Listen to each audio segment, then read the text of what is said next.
안녕하세요. 세상의 모든 정보를 알려드리는 세무정입니다. 이제 은행 업무가 싹 바뀝니다.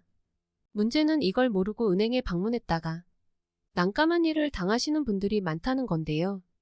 잘못했다간 국세청에 신고가 들어가고 심한 경우 경찰 조사까지 받아야 한다는 겁니다. 요즘 싹 바뀐 은행 업무 6가지. 미리 알고 방문하시길 바랍니다. 그럼 지금부터 싹 바뀐 은행 업무 하나씩 알려드리도록 하겠습니다. 우선 첫 번째 내용은 혜택부터 알려드리겠습니다.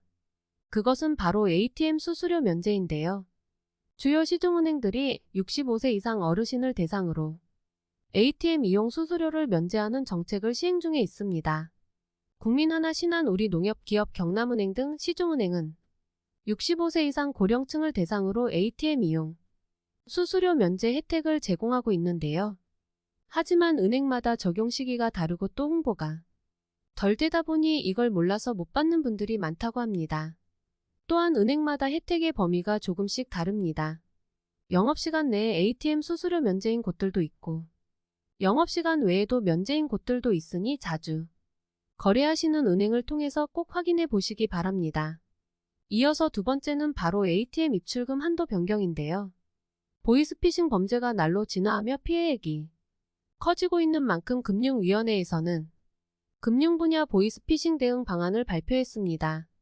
그 대표적인 내용 중에 하나가 바로 ATM 무통장 입출금 한도 축소인데요. 즉 ATM을 통해 카드나 통장 없이 계좌번호만으로 입금할 수 있는 금액의 한도가 기존 100만원에서 50만원으로 축소된다는 겁니다. 또한 이렇게 무통장으로 입금해서 보낸 자금을 현금으로 출금하는 것도 1일 300만원 한도로 제한되는데요. 왜 그럴까요? 그 이유는 바로 ATM 무통장 입금을 통해 대면 편취한 자금이 범죄 조직 계좌로 흘러가는 수법을 막기 위한 조치입니다. 즉 ATM을 통해 전달받는 형태의 보이스피싱을 예방하기 위한 목적으로 ATM 입출금 한도를 줄인다는 거죠. 이렇게 한도를 줄여 거액을 여러 번 나눠 송금하게끔 하면 아무래도 보이스피싱 수거책의 검거 가능성을 더 높일 수 있기 때문이라고 합니다. 관련하여 세 번째 내용도 주목해 주셔야 하는데요. 그것은 바로 맞춤형 문진표 작성입니다. 은행에서 500만원 이상의 고액 현금을 인출하기 위해서는 맞춤형 문진표라는 걸 작성해야 하는데요. 이건 역시 보이스피싱 피해 예방을 위한 절차입니다. 금감원에 따르면 최근 보이스피싱 범죄는 피해자가 피해금을 이체하는 계좌이체용은 감소하는 반면 피해자를 직접 만나 현금을 가로채는 대면 편취형은 급증하고 있다고 하는데요. 전체 보이스피싱 피해 건수 중 대면 편취형의 비중이 무려 73.4%나 된다고 합니다. 진짜 어마어마한 수치인데요. 따라서 은행 창구에서 500만원 이상 현금을 찾을 때 미리 문진표라는 걸 작성하게끔 해서 이게 보이스피싱은 아닌지 확인하려는 거죠. 조금 번거롭겠지만 꼭 필요한 절차라고 보이는데요. 또한 성별 연령에 따라 문진표 내용도 달라진다고 합니다. 예를 들어 30대 남성은 대출 빙자형 사기 피해 비중이 높았고 60대 여성은 가족 사칭형 사기 피해 비중이 높았다고 하는데요. 이를 반영해서 고객의 연령, 성별, 인출 금액 등에 따라 문진표를 구성했다고 합니다.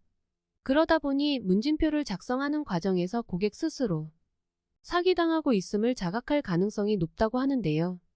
따라서 문진표를 통한 피싱 예방 효과가 높을 것으로 기대한다고 합니다. 이어서 네 번째 내용도 같이 기억해 주셔야 하는데요. 그것은 바로 고액 현금 거래 보고 제도입니다. 은행에서 현금으로 1000만원 이상 찾으려고 하면 창구 직원이 사용 용도를 묻는 것이 의무인데요. 출금만 그럴까요? 입금도 마찬가지입니다. 내 돈 내가 찾겠다는데 그걸 왜 따져? 이렇게 기분 나쁠 수도 있는데요. 그런데 법이 그렇게 되어 있습니다. 이게 바로 고액 현금 거래 보고 제도라는 건데요. 1000만원 이상 입금 또는 출금을 할 경우 은행에서는 금융정보분석원에 보고를 해야 합니다. 물론 계좌이체를 하는 경우는 보고 대상이 되지 않습니다. 그러나 현금으로 입출금하거나 수표를 현금으로 교환할 경우 보고 대상이 됩니다. 정확한 절차는 이렇습니다. 같은 금융기관에서 하루 1000만원 이상 현금을 지급 또는 영수할 경우 거래자의 신원 거래일 시 거래 금액 등 거래 내용이 금융정보분석원에 자동 보고되는데요. 이후 자금 세탁이 의심되는 등 수사 및 조사에 필요하다고 인정되는 경우에 한해 검찰, 경찰, 국세청 등 8개 기관에 정보를 제공하게 됩니다. 즉 국세청 조사가 나올 수도 있다는 거죠. 물론 모든 1,000만 원 이상 현금 입출금이 다 국세청 조사 대상이 되는 건 아닙니다. 그런데 이러한 제도가 갑자기 생긴 건 아니고요. 고액현금거래 보고제도는 자금 세탁 방지 제도를 선진화하기 위한 목적으로 2006년부터 시행되고 있는 제도인데요. 초반에는 기준 금액이 5천만 원이었습니다. 그러다가 2010년에 2천만 원으로 바뀌었는데요. 이게 다시 2019년 4월에 1,000만 원으로 하향 조정된 겁니다. 그만큼 더 까다로워진 거죠. 그런데 문제는 고액 현금 거래를 할 일이 많지 않은 일반인들은 이러한 제도가 있는지조차 모르고 있다가 급하게 현금을 입출금할 일이 생겼을 때 1,000만 원 이상 입출금을 했다가 난감한 상황을 겪는 일이 많다는 건데요. 그제서야 이러한 제도가 있었다는 걸 알게 되는 거죠. 그렇기 때문에 이러한 내용은 살다가 혹시나 고액의 현금 거래가 필요한 때에 난감한 일을 당하지 않도록 미리 꼭 알아두시는 게 좋습니다. 이제 1,000만 원 이상 은행에서 입출금을 하면 금융당국에 보고가 들어간다는 것 꼭 기억하시고 주의하시기 바랍니다. 이어서 5번째는 바로 비대면 계좌 개설 시 본인 확인 강화입니다. 비대면 계좌 개설 과정에서 신분증 사본을 통해 실명을 확인하는 과정이 신분증 위조 또는 도용에 취약하다는 지적이 있었는데요. 이러한 점을 개선하기 위해 비대면 계좌 개설 시 본인 확인을 강화한다고 합니다. 신분증 진위 확인 시스템으로 신분증의 진위 여부를 검증하고 만약 이 시스템을 통과하지 못하면 신분증 사본 제출 방식 외에 다른 2개 이상의 확인 절차도 거치게끔 하는 건데요. 추가로 안면인식 시스템을 개발 도입한다고 하니 이 점도 참고해 주시기 바랍니다. 이뿐만이 아닙니다. 비대면 계좌 개설을 통한 오픈뱅킹에 가입하면 3일간 오픈뱅킹을 통한 이체도 차단한다고 합니다. 즉 계좌를 개설해도 3일 동안은 이체가 불가하다는 거니 이건 미리 알아두시는 게 좋겠습니다.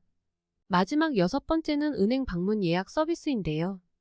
은행에 가서 가장 불편할 때가 바로 번호표를 뽑고 한참을 기다려야 할 때인데요. 그런데 이제 그렇게 기다릴 필요가 없습니다. 은행도 예약이 가능하기 때문이죠. 그런데 이걸 몰라서 그냥 가서 무작정 기다리는 분들이 아직도 많습니다. 대신 은행 방문 예약 서비스를 이용하기 위해서는 인터넷 뱅킹 또는 스마트 뱅킹을 이용 중인 분들이 가능합니다. 인터넷 또는 스마트폰으로 은행 앱에 들어가서 로그인을 한 다음 영업전 방문 예약 서비스를 이용하셔야 하기 때문이죠. 예약을 하고 은행에 방문을 하면 기다림 없이 바로 이용하실 수 있습니다.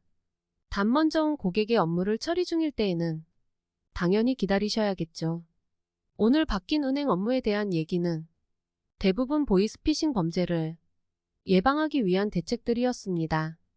그만큼 범죄 피해가 심각하다는 거겠죠. 이상 세상의 모든 정보를 알려드리는 세모정이었습니다. 끝까지 시청해주셔서 감사합니다. 구독과 좋아요 알림 설정은 사랑입니다. 핵해